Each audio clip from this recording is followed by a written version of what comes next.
Root থেকে abolish করাকে নিরোধ বলে। আর নিরোধের টার্গেটটা, নিরোধের অবজেক্টিভটা অপোজ করা শুধু নয়, ওটাকে বন্ধ করে দেওয়া, ওটাকে রেস্ট্রিক্ট করে দেওয়া, রেজিস্ট করে একদম শেষ করে দেওয়া। যেখান থেকে মন্দ আসছে সেটা রুট থেকে সেটাকে উঠিয়ে বন্ধ করে দেওয়া।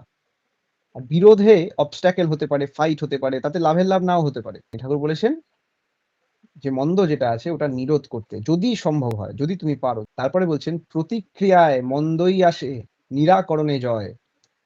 এখন কোনো কিছু ঘটলো সোসাইটিতে বা আমার সাথে কিছু ঘটলো, আমি যদি প্রতিক্রিয়া করি, মানে আমি যদি রিয়াক্ট করি, সাধারণত রিয়াকশনে মন্দই আসে। কিন্তু আমি যদি রিয়াক্ট না করে রেসপন্ড করি, আমাকে কিছু একটা করলো, আমি সঙ্গে সঙ্গে রিয়াক্ট করে দিলাম, ওইটা না করে আমাকে ওটাকে অ্যাবজর্ব করে বুঝে কিভাবে রেসপন্ড করলে এটার নিরাকরণ হতে পারে, অ্যাকচুয়ালি নিরোধ হতে পারে, এই ভিশিয়াস সাইকেলটা শেষ হতে পারে, সেটা বুঝে যদি আমি রেসপন্ড করি, সেখানে তুই অ্যাকচুয়ালি জিতলি, ওটাই নিরাকরণ। তাই ঠাকুর এখানে বলেছেন রিয়াক্টিভ ইম্পালসের উপর কাজ না করতে, রেসপন্সিভ ইম্পালসের উপর কাজ করতে। বুঝলি? We have to react, we have to respond, not react. আর এই রেসপন্সিভ অ্যাবিলিটিটাকেই রেসপন্সিবিলিটি বলে। তাই ঠাকুর চিতকে বা যে চেতনাকে ঠাকুর বলছেন রেসপন্সিভনেস। আমাদের চৈতন্য, যত আমরা চেতন হই, যত আমরা চেতনশীল হই, তত আমাদের মধ্যে মন্দকে নিরোধ করার প্রবাবিলিটি বাড়ে, নিরোধ করার প্রবণতা বাড়ে। বিরোধটা ঠিক আছে, যদি নিরোধের জন্য কিছুটা বিরোধ লাগে করবো, that's not a problem. But যাই মন্দ হোক সেটাকে নিয়ে জেনে বুঝে উপযুক্ত রিপ্লাই দেওয়া। প্রতিক্রিয়া মানে তো রিয়াকশন। আমাকে থুতু দিল, আমি থুতু দিলাম, এরকম না। থুতু দিল, ভাব কি করা যায়, বা অন্তত এটা তাড়াতাড়ি ভেবে নে, আচ্ছা এরকম করলো, আচ্ছা এরকম করলেই হবে। একে শিখিয়ে দিয়ে পুরো ব্যাপারটা কমপ্লিট করে দাও, বা এমন ভাবে দেওয়া যাতে আর কাউকে থুতু না দিতে পারে।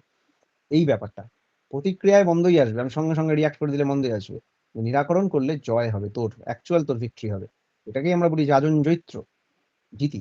তাই এটা নিয়ে ঠাকুর একটা ইংরেজি বানিয়ে আছে খুব ভালো, মনে হয় মেসেজ ভলিউম 2 তে না 1 এ, যাই হোক দেখে নিস। টিট নট ফর ট্যাট, আমরা বলি টিট ফর ট্যাট বলি তো, হেলচুল্লে পাটকেল এরকম বলি তো। তো ঠাকুর বলছেন tit not for tat, rather treat for tat compassionately. Tit not for tat, rather treat for tat compassionately. এটা মনে হয় মেসেজ ভলিউম 6 এ আছে, সেটা দেখে নিস। এই বাণীটাকে ভালো করে মনন করবি। যে টিট করলে, ট্যাট করলেই টিট করবো না, ট্যাট করলে আমি বুঝে নিয়ে রেসপন্ড করবো, ট্রিট করবো। হ্যাঁ, এইগুলো ব্যাপার। তাই মন্দের তুই নিরোধ করিস, মন্দ যে আসবে সেটা নিরোধ করতে হয়।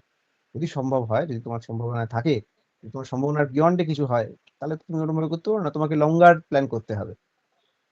কারণ প্রতিক্রিয়ায় মন্দই আসে, নিরাকরণে জয়। বুঝলি? জয় গুরু।